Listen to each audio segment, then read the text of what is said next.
Hello, welcome to Forest Focus. As Nottingham Forest fans enter the international break with morale arguably as low as it has been in 4 years after defeat to Newcastle United yesterday. Does Ange Postecoglou have to go? Will he? And crucially, what happens next if he does? Joining me to discuss the situation and that crucial last question is, first of all, former Reds defender Kelvin Wilson. Morning, Kelv. How are you? Morning, I'm good, thanks. Well, I'll offer an apology to Kelv and everyone else. I mean, we were late anyway, but one of the reasons we were late is because I was sat here thinking, where's Kelv? And I forgot to send him the link until he rang me. So that's my standard apology for being late, everyone. But good to have Kelv with us. Pete Blackburn, how are you? Yeah, I'm all right. Glad to see things are running as smoothly as ever, and we're extending a nice warm welcome to our honoured guests. Well, running smoothly as ever is a theme as we'll get into. Well, not as ever, but as recently, certainly. Michael Temple, Interim Chief Executive of Trent Bridge Cricket Ground. Good morning and congratulations. How are you? Thanks, mate. Yeah, feeling good. There's a better view out of the office window. We've started to talk about morale, and I'm sure it won't be long until momentum is mentioned as well. But yeah, I'm feeling good. Show us your view. For those who are watching, not listening, turn the camera. Not a bad little spot, is it? Not a bad office view. Not a bad office. I love that that's your first act after getting a new job title is, let's sort this view out. Yeah. Let's get a better office. Right, Temps, kick us off. What did you make of yesterday in general, and we'll branch out from there? I can't remember seeing a Forest team who are accused of being kind of recklessly attacking, so blunt in the final third, not creating things, not getting things moving, and not looking like a team that's in any way upwardly mobile.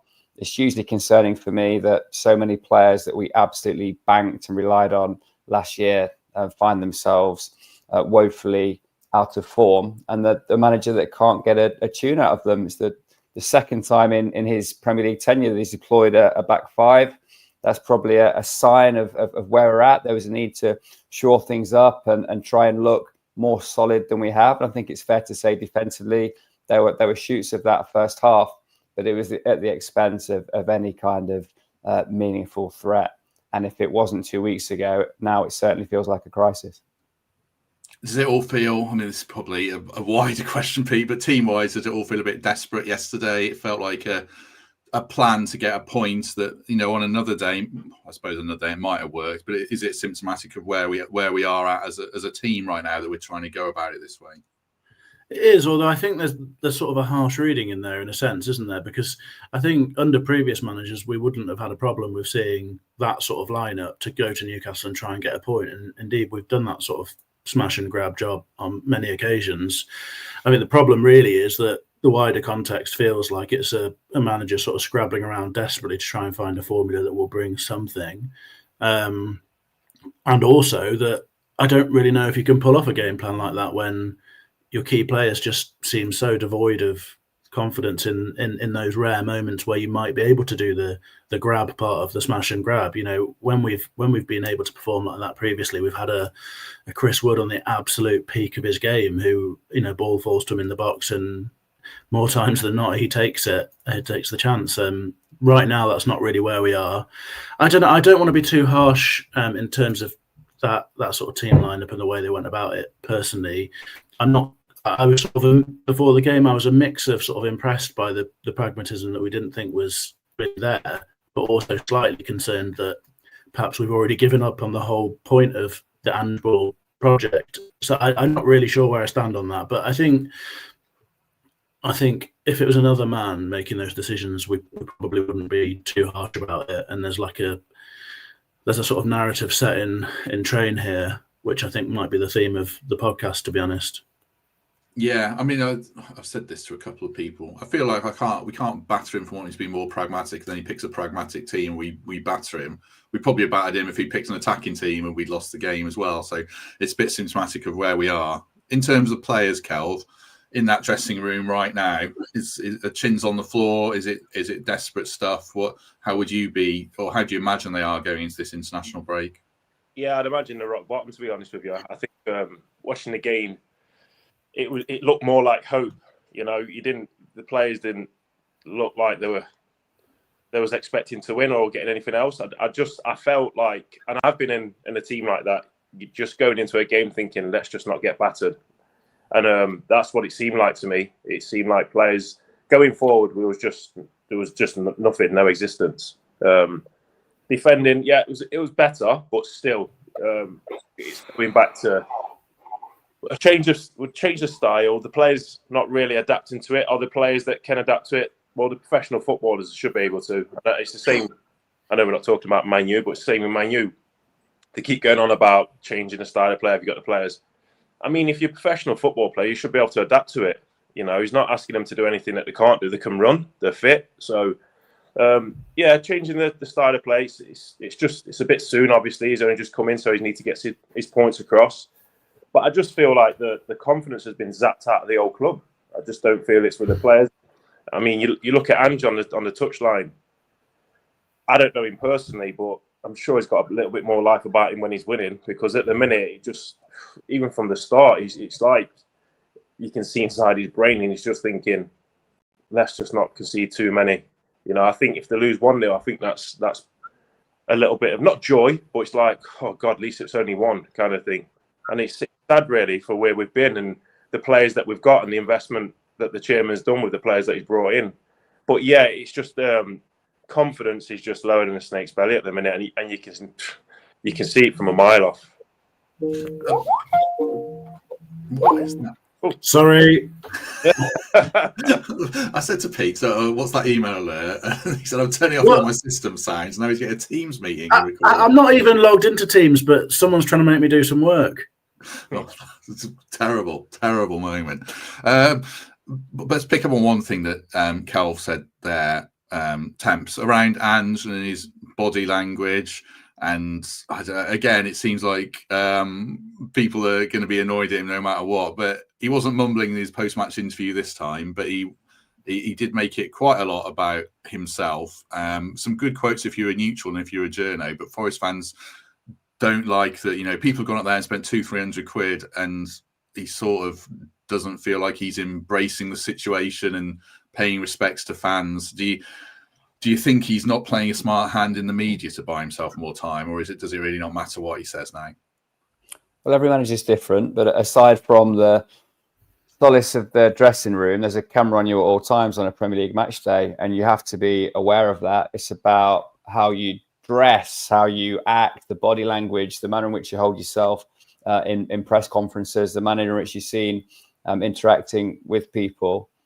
He's not playing it quite how I would, or how I think the playbook says you should play that as a new manager trying to ingratiate yourself into a club. He got the first thing right. He started wearing Paul Smith Clubber, which is a bit of a identity cheat code for Forest managers at this moment in time. But I don't think he's cutting a figure that's trying to win over the fans, particularly in the media. But he does find himself having to defend his own beliefs, his own character, with the manner in which the questions and the narrative around this winless succession is being posed to him. And he seems to treat it with a personal affront. He comes out swinging, albeit in a very calm, considered, some would say slightly, mumbly, eyes on the floor type way. But I think fans want to see a bit more confidence and assertiveness from a manager in the media. I'm not talking about Ange particularly here, but there's going to be times at any club where you have to be honest, open, and face challenging times. We've had an incredible run under the past two managers, and we've been swept up in this wave of positivity. But there were tough times back end of last year, and there were tough times in Cooper's reign, and there are tough times for managers everywhere. Amorim's going through the same thing at Man United, but I don't think that his answers and the body language and the things that we're seeing are particularly helpful in trying to win over the crowd. That's not his prime aim here. His prime aim is to find a win by any means. That's the only thing that's going to save Ange, is a period of positive results. But the perception and dragging people along and getting people on board, be that players, be that supporters, be that an owner, is going to come from how you act and what you say. And yeah, he does look like a lonely figure. I never like to see anyone struggle. And it does appear that he's struggling in those moments, this moment in time when the cameras are on. I think as well, going back to the body language, I've played under, I can't even count how many managers, but I know more than half of them. I've been in video meetings on a Monday if we've got a good hiding, and especially Billy Davies, he was the main one. He would pinpoint, he would stop the video and he would zoom in on a player and he would be like, look at your body language. Look at that. What's that telling the whole team? What's that telling the fans? So I don't know Ange personally, but as managers, that's what you'd look out for. And again, I'm not going to name the manager, but I've played on the 2 managers when they knew they was going to get the sack, and they kind of down tools a little bit, even in training. Like you notice your manager, you played under him for a year or 2, you know how intense he is, and then throughout that week, he might not have been on the training ground for 2 days, and you're like, that's not like the gaffer. And his team talk wasn't the same, and he's not really enthusiastic. He's not. So I don't know what's going on, but things like this, they feed down to the players. Now, if the players are seeing this body language, they're like, oh, well, he's gave up, so let's just wait for the next one to come in now because he's going to be gone soon. And it does feed down. 1,000,000% it feeds down, because I've come across that 4 or 5 times in my career when managers probably knew they was going to get the bullet, and they did kind of down tools, sadly enough. And I'm not saying Ange has done that because he's only just come in, but his body language isn't helping him at all. Thanks very much to View on the Doorstep for 10 quid. Very kind. Biggest gripe about Ange is he makes everything about himself, not the club. Never known a man be so arrogant when there's nothing to be arrogant about. I feel like we're venturing into just bagging him as a person if we're not careful. But all the other thing I was going to say was Cooper and Nuno were kind of PR 101 masters and spoke all the time about the fans. We're in this together. It was funny seeing after the West Ham Everton game, Nuno's first comments were, I've got to thank the fans. Without them, it's, we're nothing. And people are like, well, he said that when he came to us, shows he didn't mean any of it. Well, maybe he didn't, but what he meant was get the fans on side straight away. And it's really kind of a basic thing that hasn't happened here, unfortunately. Let's move away from talking about Ange personally. Pete, have we overestimated the quality of the squad, do you think, and the quality of the summer signings? Or I'll ask Cal about confidence. Or are there actually a better group than they're showing, and any manager should be getting more out of a group than this? No, I think they're definitely a better group than they're showing. I don't really have any doubt about that, but I do think that it's far from an ideal environment to bring in lots of new players and combine that with a monumental shift in the way that the club is doing things and a managerial change post pre-season. It's sort of negligent, really, that all of this has happened. I think it would have been absolutely fine had, you decided that it's time to have a change pre-season and give a new manager eight weeks or whatever it is to work on this with a big group of new players. But what we actually got was, for some understandable reasons, lots of late signings. There's a lot of context around that, and I think that the window's hard. There's also the stuff around Europe, and I get that. Ideally you'd like players in earlier, of course.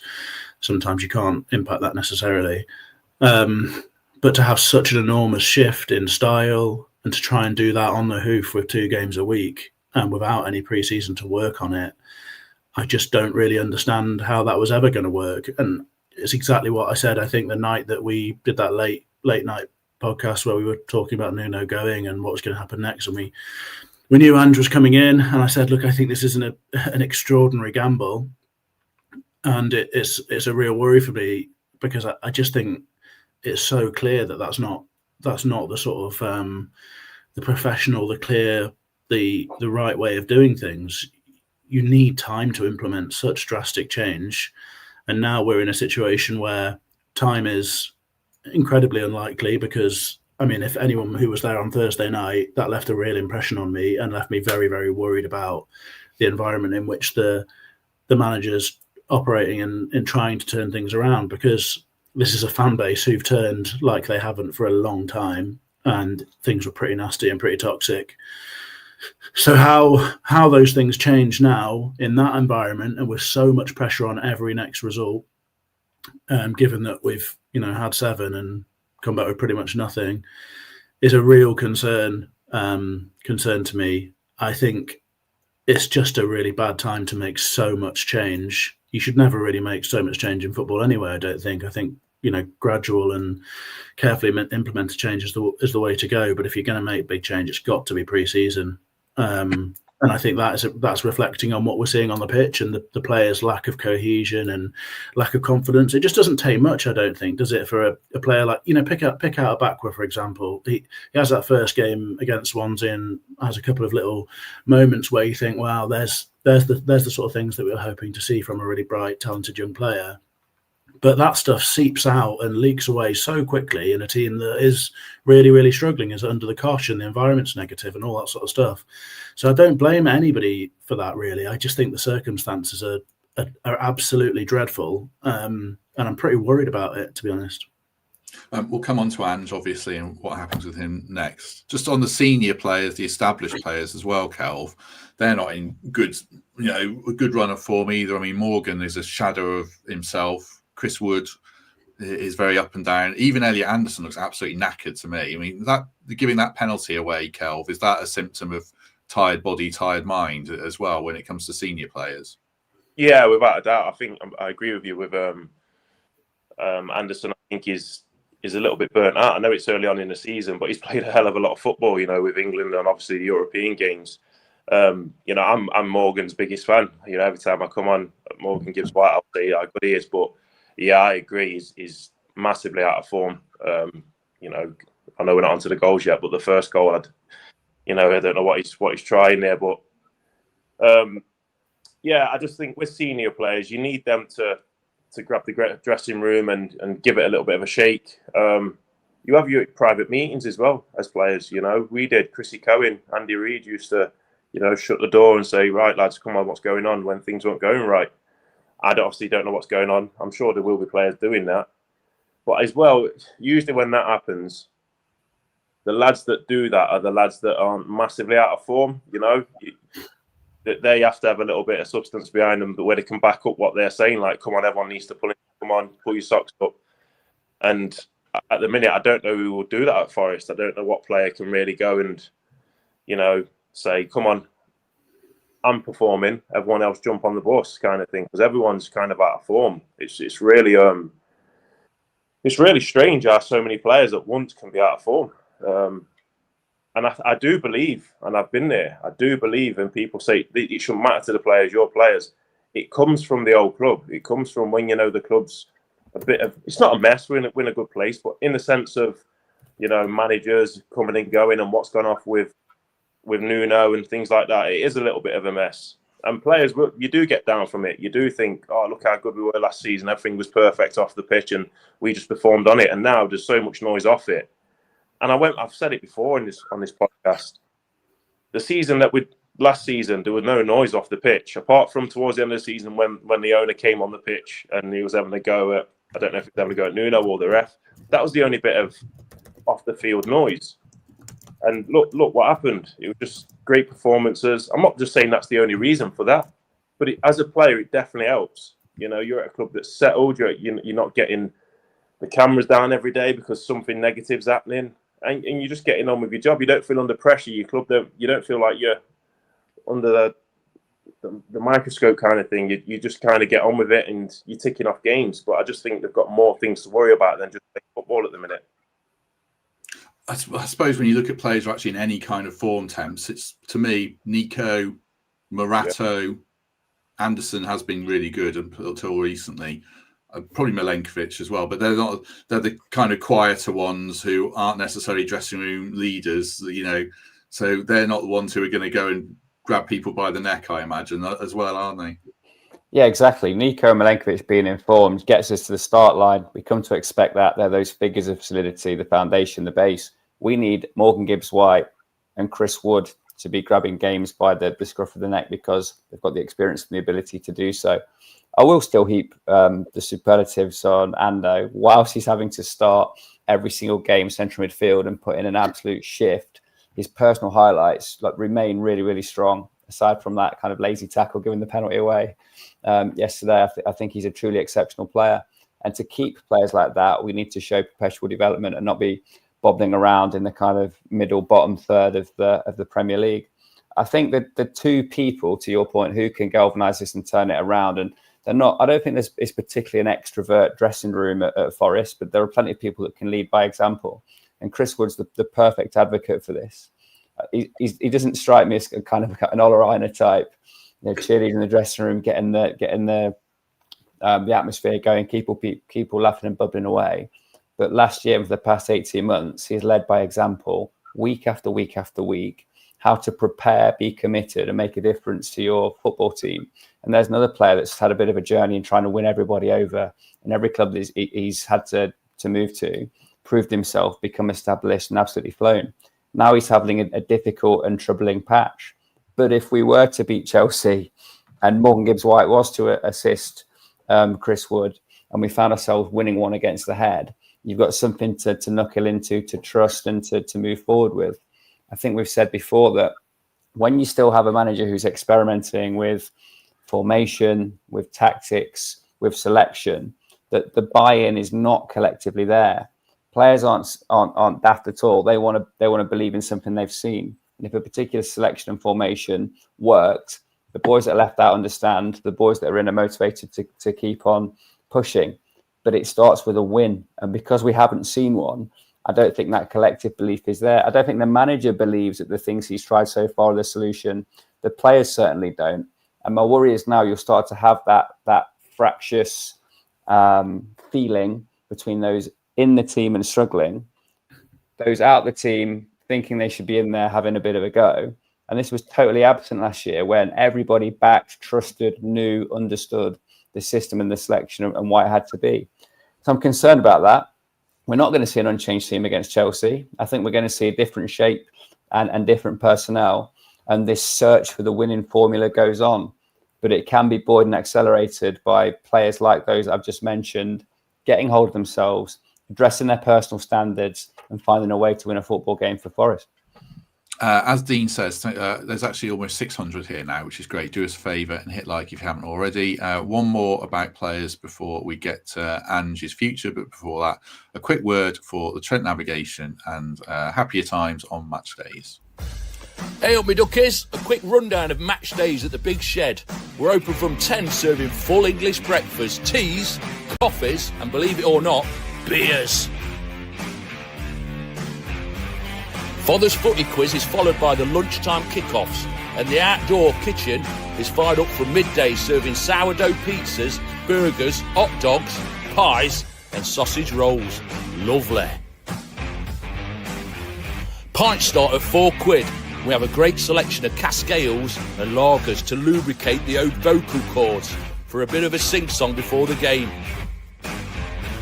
After the match, we've got some great DJs and live bands booked.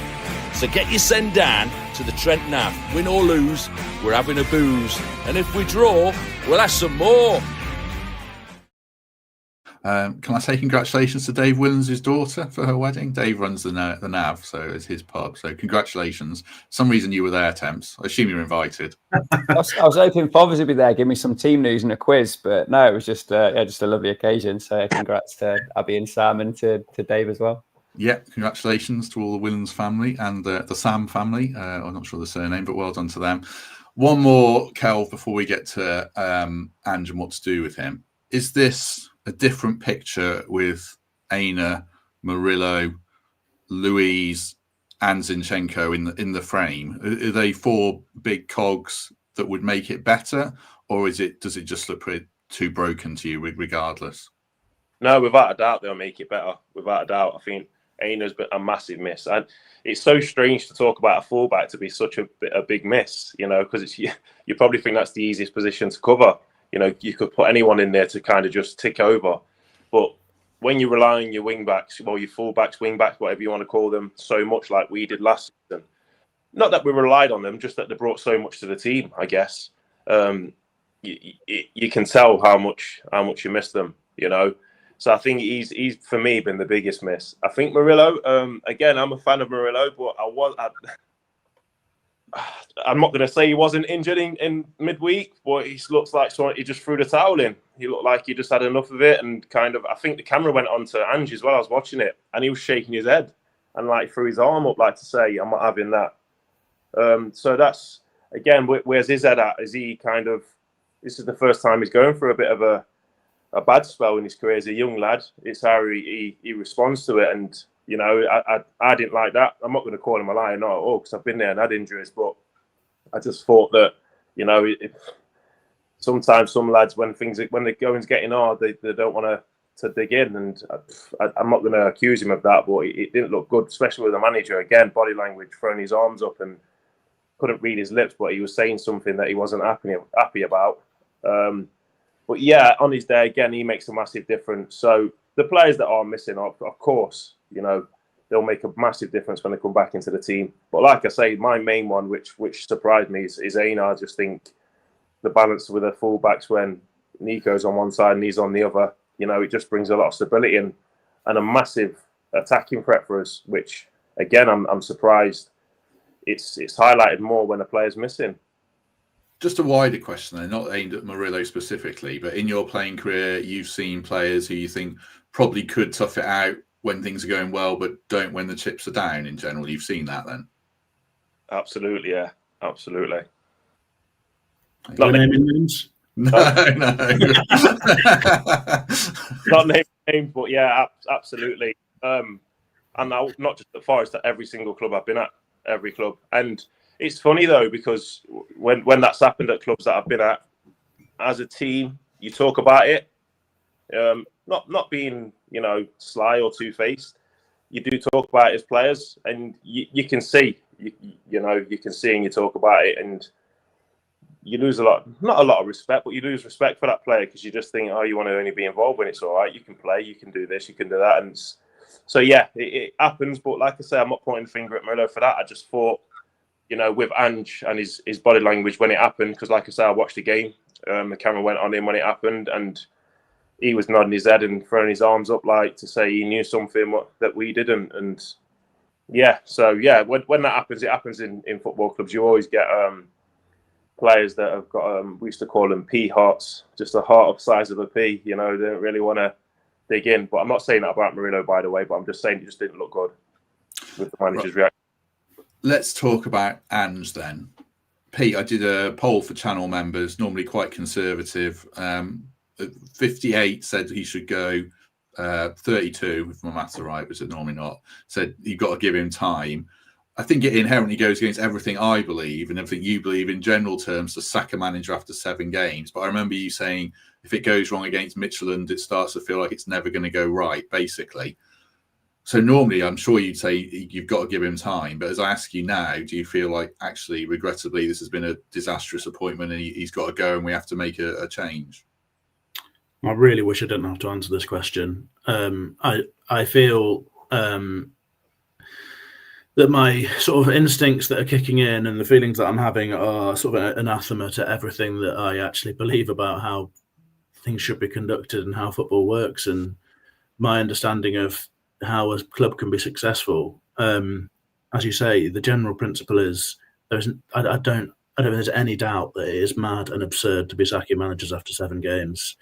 And I'd always be on that side of the debate without any question. I'd be on that side of the debate after 14 games, you know. And I think it's worth considering before I actually answer your question. I think it's worth just remembering that the context is not ideal, and I don't want to be seen as a guy who's just burying Ange and seeing it as, you know, the manager of a football club is the only one accountable, and it's the change that you always rush to. There are reasons why that's the case, obviously, because it's the easiest thing that you can actually do that might have a significant impact in the sort of short, medium term. I think the context is bad, and I think the circumstances that Ange's been given this job in were. I don't know whether it's right to say that it was doomed from the start, but it feels like not far off that to me, to be honest. The massive proportion of fans have never had him. I've never wanted him. I was in the camp that was worried about it before the announcement was made. But as soon as the announcement was made, it was clear to me that you have to support the man and try and give him the right environment to give you a chance to succeed. I think a lot of Forest fans haven't gone on that sort of journey and were just waiting to be proved right about it, I suppose.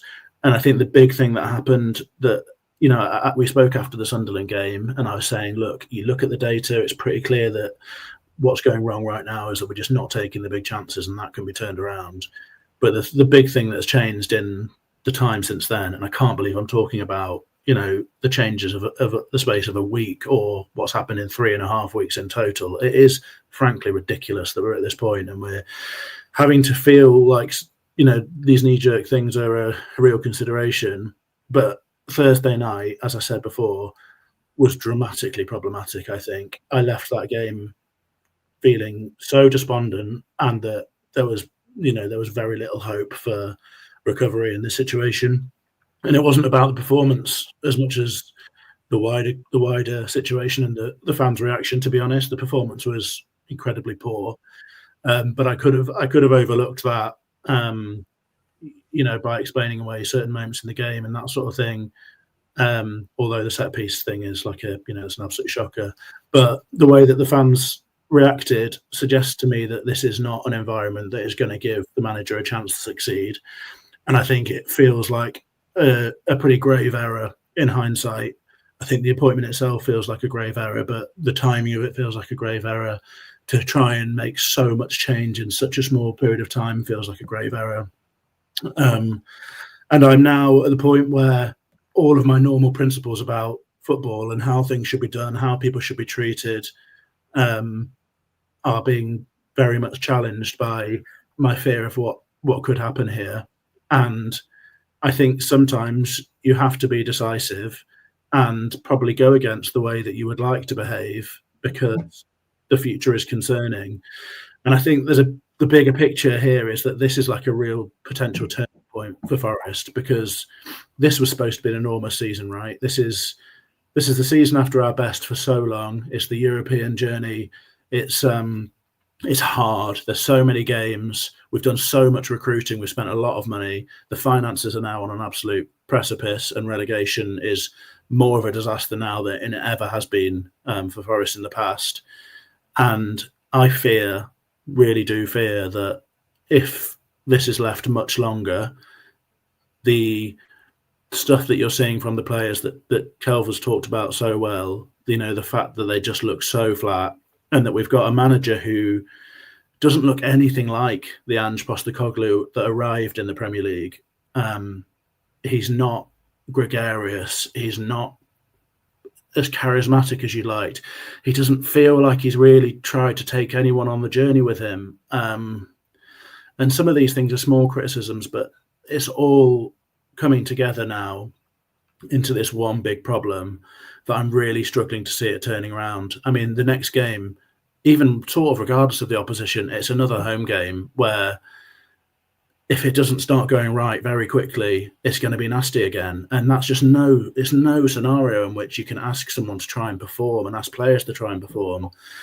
And I fear now that perhaps the right thing to do is to consider pulling the trigger. And I really hate saying that. I feel dreadful about it. I sort of didn't really want to do the podcast because of that, because it's just not how I think things should be done. But I think the existential reality is problematic and quite scary for the future of the football club, to be honest. And I'm not sure if it can go on like this, and I don't think the circumstances to change it are necessarily there. I'll keep supporting him while he's here, but I would no longer be sniping from the sidelines if those decisions were taken now. I suppose Temp's conventional wisdom in any sport is you stick, you give them time and all that kind of thing. Pundits are saying that, the ex-players I see are saying that. Joe Hart on Match of the Day referencing give him time, he turned it around at Celtic. Celtic are way better than anyone else in Scotland, and we're not. So I don't know if you can compare the two in that sense. Same question to Pete, really. What do we do here now? Well, everything Pete said is valid, but I think what's going to cost Ange's job ultimately is simply results. All those things are forgiven if you're winning in a football club at this level. It's really all that matters, and character, style, manner of victory is cast aside if there's 3 points on the board at the end of the game on the Saturday. So I do think he'll get the Chelsea game, but I think it takes on significantly more meaning now. I think if we'd have had a positive run, that game would be seen as one with little expectation for us. But he needs to show not just result but performance. And I do fear that there's probably 2 or 3 games for Ange to save his job. And the manner in which we've played in recent weeks, and at the back end of Swansea and the Midtjylland games are the ones that are most telling for me. When we've tried to impose a style against weaker opposition, it hasn't worked. So I'm with Pete. I would take no pride in seeing another manager go mid-season, and I think my greatest wish would be for results to improve to a point where it's not necessary. But ultimately, and Ange knows this, he's going to be judged on the number in the W column. It's still naught, and for as long as that prevails, he's in real mortal danger. It feels to me, having watched Chelsea play recently and having seen Forest, that's a game in which we're really going to struggle unless there's a significant improvement from that point, and then you've got to back it up. So the fixture list and what I've seen so far suggests that this is going to be too big for Ange to turn it around. But I think the message to supporters is we have to try and create the best possible environment for our team and our manager to succeed. If the owner decides to press the button at a particular point, then on to the next man. Football is a fickle business, and you soon forgotten. But yeah, this feels like too big a ship to turn around for this manager at this point. Matt, do you mind if I just add one more thing that I should have said that I didn't, but with one more bit of wider context that really worries me as well is that this is a different Premier League this season. It's nowhere near as forgiving as the seasons where we were in relegation battles, where there were teams worse than us and we could afford to really struggle. I'm not sure if that's the case this season. Teams look much more impressive, and I think unless we're good, you're very much in that battle. And whilst it's sort of what should happen is you get at least until that November international break or whatever. At that point you're quite a long way into a season and other teams are performing well, and I worry about where you are and if it looks too much at that point. I suppose, Calv, one of the reasons ex-pros like yourself come on here is because normally I think we're quite sensible and don't say mental stuff like sack a manager after 7 games. So maybe you're sat here thinking, what are these idiots going on about? Well, what do you think about the Ange situation from an ex-player's point of view? No, I see it. I think if you're in that dressing room, the players definitely between them will be saying, do you think he's going to go? Do you think he's, if we lose this game, do you think he'll go? It happens. I've been there, Players, you talk about it. I think the worrying thing for Ange now is... Is Cal frozen? Oh, such a cliffhanger. I know. We'll wait till he comes back. We'll pick it. Are you back, Calv? I'm back, yeah. Go on. Yeah. The worrying thing for Ange now is you have to repeat yourself and say even better. Yeah, the worrying thing now, and probably him as well, is that it's an international break and he's got Chelsea after. He's probably going to get 2 days with the players when they come back before the game. 3 days. So it's like, yeah, he's got a break from it now, but what can he do? He's with his backroom staff probably trying to come up with a plan and what they can go for, but they can't implement that with the players until they're back. And then they won't train because they're played. Yeah, you can go on the training ground and walk through shape and what you want to do with them. But I think we all know it needs more than that at the minute. He needs probably a few weeks of training every day with a game on a Saturday. But obviously with Europe, you're not going to get that in international breaks. So it's kind of, for me, looking from the outside, looking in now and knowing what I know from obviously being in that situation, is that it's probably just hope now. It's just hoping that the players come back fit from international duty and hoping that coming to Chelsea game that the players have got a bit of confidence from being away and that they're going to turn up, because there's nothing else that he can do with them with this break, because he's not going to have time with them. A lot of the players are internationals, so there'll probably be like 4 first-team players left at the training ground. Yates and probably a couple of more who aren't on international duty. The rest are away. So, I was there at Celtic when I used to be at Celtic. It would be literally me, Gary Hooper, basically the English lads who aren't in the English squad. Every other player was internationals. So you're training with the kids. You probably get a few days off because there's no training that they can do. So yeah, for me, it's just going to be they'll come back, and Ange's just got to hope that they come back in a probably a confident manner. Probably all had a good game for the countries, gives them a bit of confidence, and it'll just be man management for him. It's very rare that he's going to be able to do some stuff on a training ground with them because there's not going to be time. So that's the only thing that's worrying for me for him. If he goes into this game and the players perform how they performed, I think if we lose against Chelsea, I'll echo what Temp said, and Pete. I don't like to see managers get the sack. It's their job. It's their livelihood. But I think if we lose against Chelsea, I think that will be it.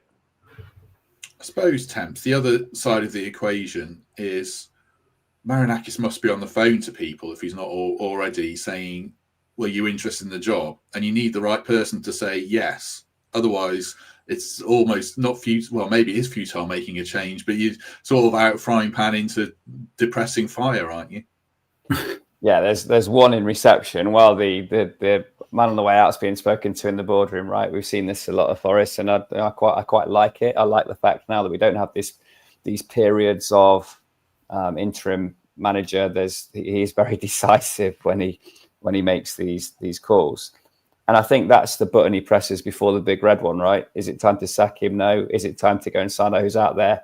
Go on then, lads. Go and have a little look. So I think it's fair to say that's happening. There's a need when we're talking about a Premier League manager's job to have that contingency in place at all times, probably more so than any other job title in the world. So yeah, I would imagine that those kind of things are happening, and don't expect it to be too long before the kind of speculation about is Ange on the way out is replaced by speculation as to who might be on the way in. Yeah, I reckon that might happen over this international break. Some floating of some names in public. Are we still I assume we're still in an attractive proposition, Kel, for managers right now. I suppose we go on too much longer, we're not. Or do you think managers will be looking at this and thinking, oh, I'm not sure I fancy the state they're in? I think a bit of both. I think being a manager in the Premier League, it's an hard job to get. So I think and Nottingham Forest are a massive club, and with the backing that they've got by the owner, I think most managers will fancy it without a doubt. I don't think many will look at it. Yeah, they will look at it and think that he's a no nonsense guy. If I'm not doing it, I'll be gone. But I to be honest with you, I think most Premier League clubs are, apart from Man U. Other than that, I think if you're not getting the results, they will get rid of you because, like I say, the Premier League's the best league in the world. So I don't think they'll struggle to get a manager. The problem is getting the right manager. That's the thing. We've got Ange after Nuno. Would we have got him in the Championship or bottom half of the Premier League? I don't know, because he's obviously come off winning a European trophy and stuff. He probably sees his market a little bit higher than that. So that's probably why we've got him. No, he's not everyone's cup of tea, but on paper he's won a European title. So he's proven in that area, and we're in Europe. So I think that was the look at it kind of thing. So no, I don't think we'll struggle. I think definitely they'll have names in the hat, the owner and the Edu and people like this. They'll have people that they probably contacted their agents. Would you be interested? If things don't pick up, we are going to look to change. Would you be interested? So yeah, I don't think it will be a problem getting a manager at Nottingham Forest, a decent manager. So, but like I say, is it always about the name? It has to be the right manager, I guess, don't it? Yeah, I think so. I mean, I'll put a couple of comments out. Well, Matt D made the same comment. Steve Sully, we're in a good place. 7 out of 38 games gone, Premier League, and we're in the Europa League. So, Pete, without waffling, thanks, Tony, for that very constructive comment. Just last word on the managerial situation and the timing of making a change. Sort of plays into what you were saying before about it's mad to make an early change, but it's early enough in the season that even if it looks nuts, having been on your third manager in October, maybe it's the right thing to do. Yeah, sorry, I didn't really pay attention to the question because I was feeling annoyed about Tony's comment. I mean, if you can't be nuanced and detailed and emotive about something like sacking a manager after 7 games and it being a very complex situation with lots of pros and cons and lots of things to think about, then what is the point? It's not a one-word answer to that, and if it is a one-word answer, I don't think you're doing it properly. Anyway, sorry, what was the question?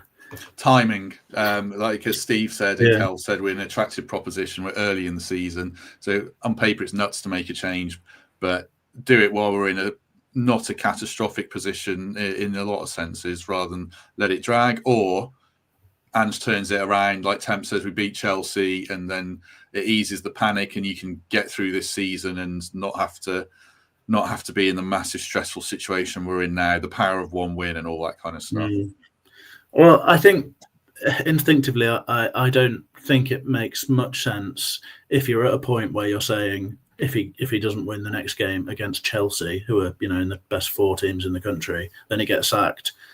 Given we've got 2 weeks break now, I don't think that makes any sense. I suppose it's the fan toxicity in the ground as well that you spoke to. Yeah, well, exactly. It's just not going to be an environment that gives him the sort of chance that he needs. And if you're already set on that anyway, that if you don't win a game against the team that you're not expected to beat, that you're going to sack him, then I think you should just do it now. The other part of that, though, is that, as everyone has talked about, it's the who next question.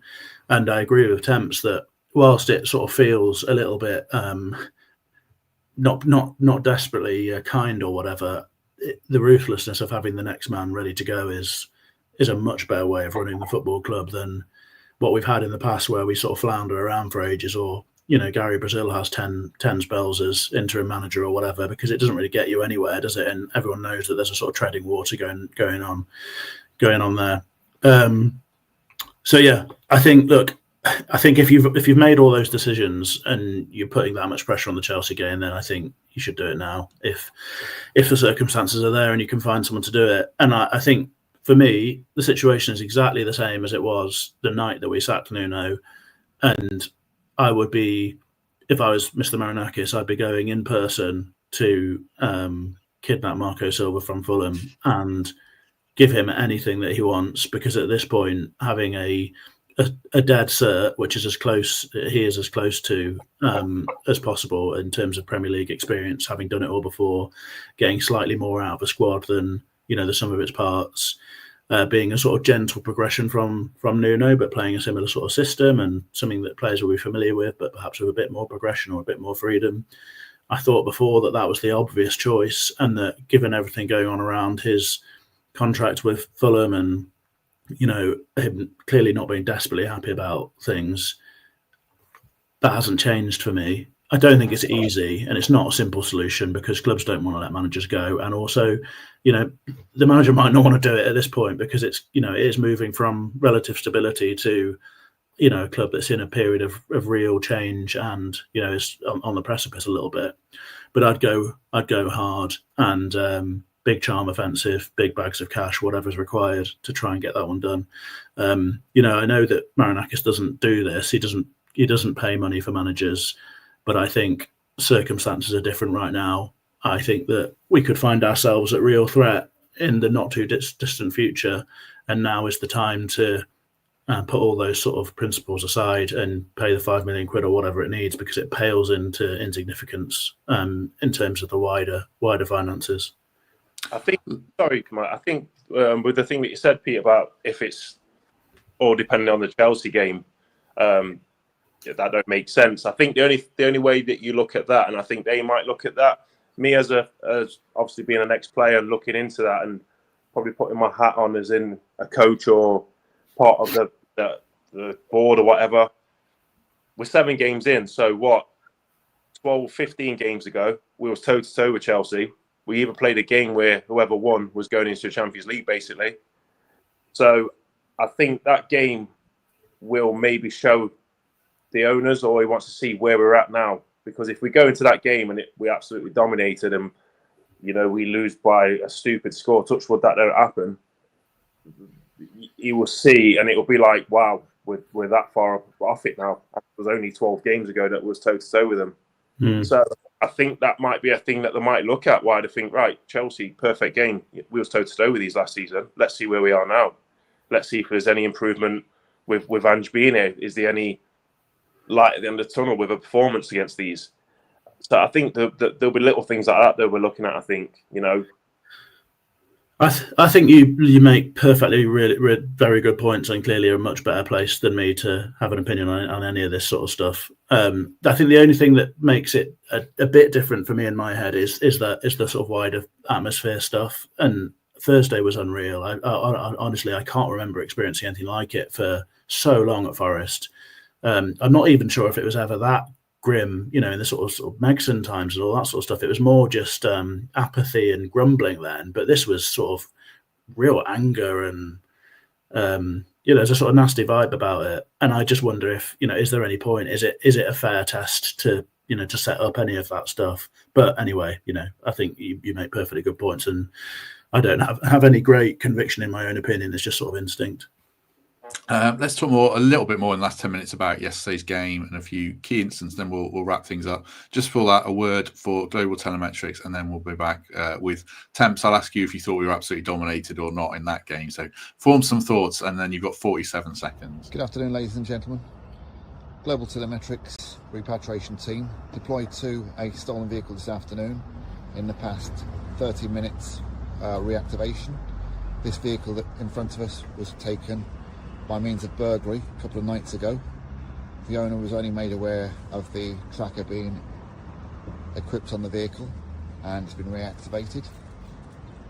The vehicle's been swiftly located within 30 minutes of deployment. We're here with it waiting for police. It's going to be full forensic recovery for the means of theft.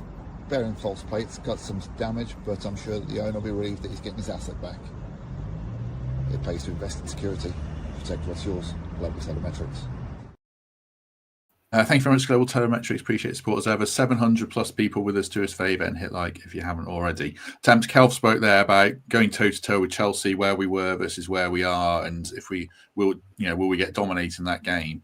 Did we get dominated over the course of 90 minutes yesterday and probably should have lost by more, or did you see anything in that game that you could cling to in terms of anything really of positives?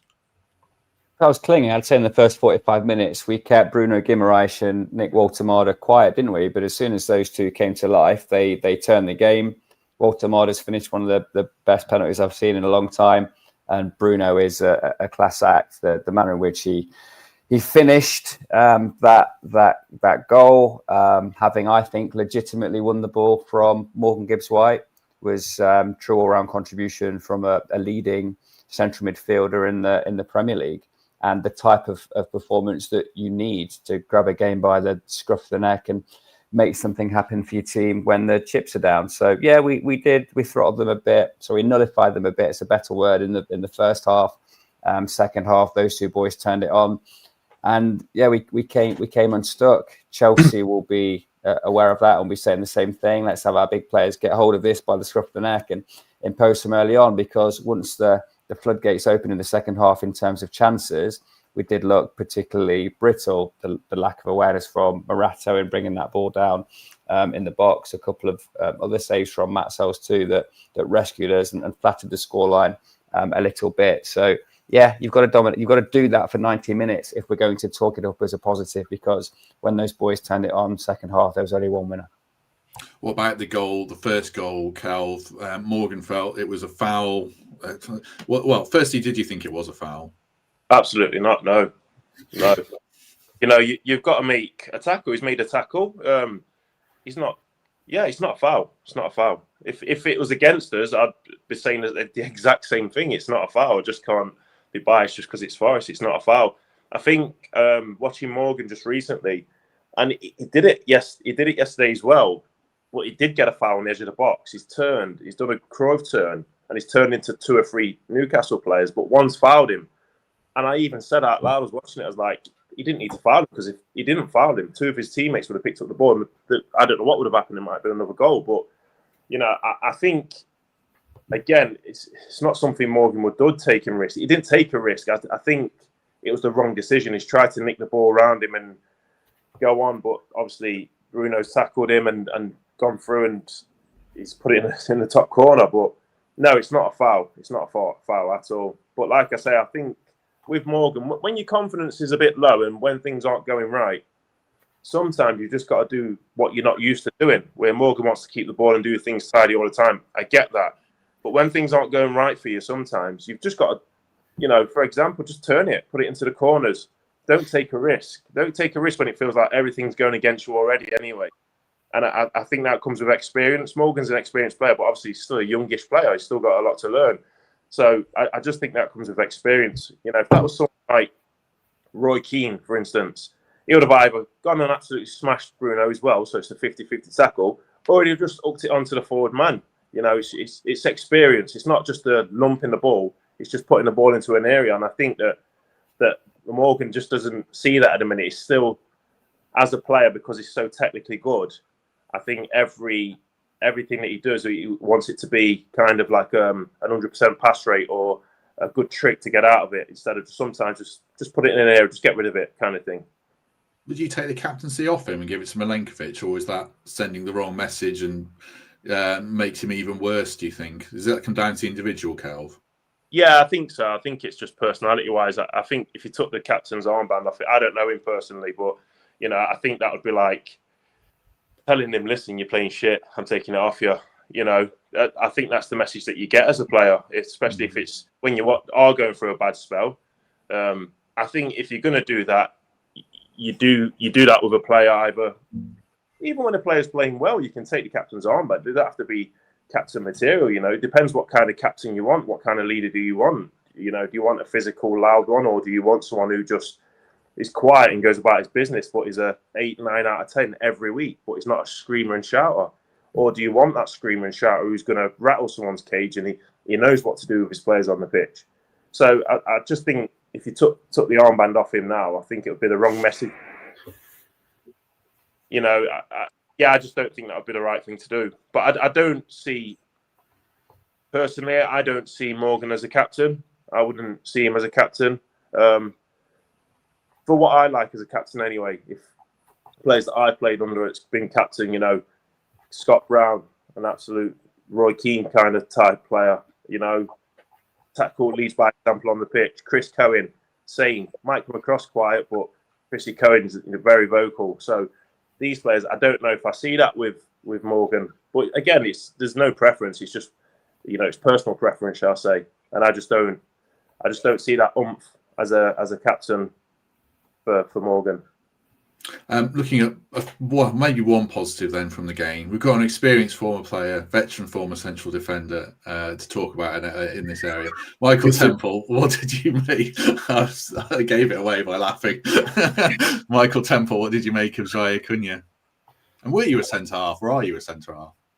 Well, I'm sure Kelv started the same way. I was a number 10 when I was a kid, and then you get older and slower, and ultimately you become a fullback and then a centre half. And also Kelv's genetics and physical strength got me more than covered. So he was probably capable of doing that when he was 9 and 10. I'm digressing. Yeah, Jai Cunha looked assured. I think if he was being blooded in a back four with the other 3 established players there, he wouldn't look out of place. The challenge for anyone is to look good in a makeshift back 5 that Ange isn't used to playing, with Savona and Morato also playing, and they did okay in parts, but it's not the bedrock of Murillo, Milenkovic, Arna and Williams that we came to love and trust so much. So yeah, there were shoots of Cunha showing that he had composure, strength, uses his height well, seems really comfortable on the ball, but it's not a time to celebrate that. It's a time when the win is the only thing that matters. We are looking for someone to emerge because there's an enforced period of non-selection for Murillo and Olaraina. So but I'm seeing a good young player there who I'd trust on the bench and be happy if he had 20 minutes when needed. But I don't think they're the players that are going to lead us back into the top 10 in the Premier League, and that's the current ambition for this club. Just one last thing before I wrap it up and go to Pete with final thoughts. One quick thing for you, Kelv. Back 3, back 4, switching, swapping. Is it the right thing to do? Would you want to see him stick with a formation, or is horses for courses and trying to grind out a point fine? No, try and stick with a formation as a player. You don't want to keep changing, especially as a centre half going to back 3, back 4. It's like, what we're going to play today. He's kind of guessing. I think sometimes you understand it if it's down to injuries. You know, I've played in teams and we're down to bare bones in the gaffer, and they explain like, listen, we're going to have to go to a back 3. You'll pull the defenders in. Like, how do you feel? They do ask your opinion. Obviously, I don't know Ange personally, but most managers that I played under will ask your opinion. I've even been asked who do I prefer to play beside. You know, who do you prefer playing with, Glenn Louvens or this player? And so it happens. But yeah, as a formation type, yeah, there's nothing worse than just keep changing it. You know, to get a nice smooth run and you're playing the same formation, same back 4. I know it's hard sometimes with injuries, but yeah, especially formation. I think players that swap and change, that's all right. You train with them every day, so you know them. But to keep changing formations, it's a bit like, oh, what we're going to play today. And, you know, you find out you're playing 3 at the back, you're like, oh, God, or you're playing 4 at the back. It's not comfortable as a player. I've lost track of time a bit. I see we've done an hour, but then I forgot we started 10 minutes late, so I'm probably keeping these guys too long. So, Pete, any final thoughts, anything you want to add before we go? Just very quickly, I absolutely hated doing this podcast today, but not because of any of you guys, just because I didn't think we'd be here, and I can't believe that I'm somebody who's now considering, sacking a manager after 7 games of a season. Not that it's got anything to do with me, so I suppose it doesn't really matter. The only thing I'd say is, while this is all sort of horrible and things are a right mess at the moment, I think it is beholden on all of us as fans to try and be a bit better than lots of us have been. I think this has been a pretty toxic and poisonous time, and I think there's a massive amount of preconceptions that have been involved in the way that people speak about Ange. Sometimes it is very, very nasty, I think. And I think there's a lot of snobbery as well. And I just think whatever happens in the coming weeks, let's all try and deal with it all with a bit of kindness and respect, because I don't think he deserves the sort of level of vitriol that he's had. And you can do what I've done today and talk about why it might be the end of the road. But we don't need to do that without, giving up a bit of dignity. So let's just be respectful if we can. Well, I don't think he's the only factor in the reason we're in the situation we're in. It's probably a wider conversation I've kind of saved a bit because I think he's going to go some point soon, and then we'll do all that. So yeah, one for another day, not when you're 1 hour and 2 minutes in. Temps, anything you want to add before we go? Well, let me give you something else to think about than the managerial situation at Forest, because it's the Trent Bridge Beer Festival this week, Wednesday, Thursday, Friday, Saturday. One of the biggest and best in the UK. Certainly a week that I really look forward to. If you want to come along, it's trentbridge.co.uk for tickets. I'll be there on Saturday. I can't wait. That's why he's the interim chief executive of Trent Bridge. That kind of public salesmanship. Love it. Kelv, anything you want to add before we go? I just think as fans, as an ex-player and players and fans booing and, giving the manager stick, you do take a little bit of that on board as well, because you think, we're the ones performing. So I just think, I would echo what Pete said. I think just get behind the team still. I'm not saying you have to sing Ange's name, but, if Ange does well, Forest do well. So don't, try and not pull him down, but I understand frustrations. We're all frustrated, but leave that down to the chair. The chairman's not one like a Man U chairman where they'd leave the manager in for. If Ange ain't doing it, Marinakis will do what he's got to do. So I just think as fans, we just need to just keep backing the team. It's not a crisis yet. We're 7 games in. It's not a crisis. Yeah, we might not end up where we want to end up at the end of the season in the top 10 like we did last year. But I don't think it's a crisis just yet. I just think that we need to back the team. Again, if you're not an Ange fan, that's fine. But like Pete said, be respectful. And if Ange does well, Forest do well. If Ange doesn't do well, that means Forest aren't doing well. So, look at it in that sense, back the team and, get behind them. I think the away fans seemed good yesterday. There was a chance of sacked in the morning, but I think they were from the Newcastle fans, because they panned the camera onto Forest fans. So correct me if I'm wrong if you were there, but the Forest fans just looked really miserable. They weren't chanting, so it's not much better. But I can't blame them because, generally I thought the away fans seem really excellent as they always are. So let's see what the Chelsea game brings. Quick question: yes or no? Actually, Temps, will Ange be in charge come Chelsea? Yes. Pete. Yeah, I think he will, to be honest, yeah. Kel? Yeah. So we're gonna have to see what that brings, and hope it doesn't turn toxic for that one. Right, I'm determined to make this a week of me not asking people whether we should sack Ange Postecoglou. So tomorrow will be a quiz and some levity with Pete, Dan, Paul, Elliot, and Steve Battlemuch will join us for that. Wednesday will be questions about whether we should sack Ange with Adam Summerton and Dan Story. And then Thursday, James Belshaw is going to go through all the goals we conceded and tell us where we're going wrong. But hopefully we can learn some themes from it. And then Friday will be a listener Q&A. So you can ask the question, should we sack Ange? But that's up to you guys. Save me some misery, hopefully. Right. Thanks to everyone for their company. If you've enjoyed this, do us a favour, hit like, hit subscribe, consider membership or Patreon or a lovely £5 5-star review. Thanks to all the lads. We've gone on too long. So Michael Temple, thank you very much. Pete Blackburn, thank you very much. Kelvin Wilson, thank you very much. Have a good day, everyone. And if we don't see you tomorrow, we shall see you soon.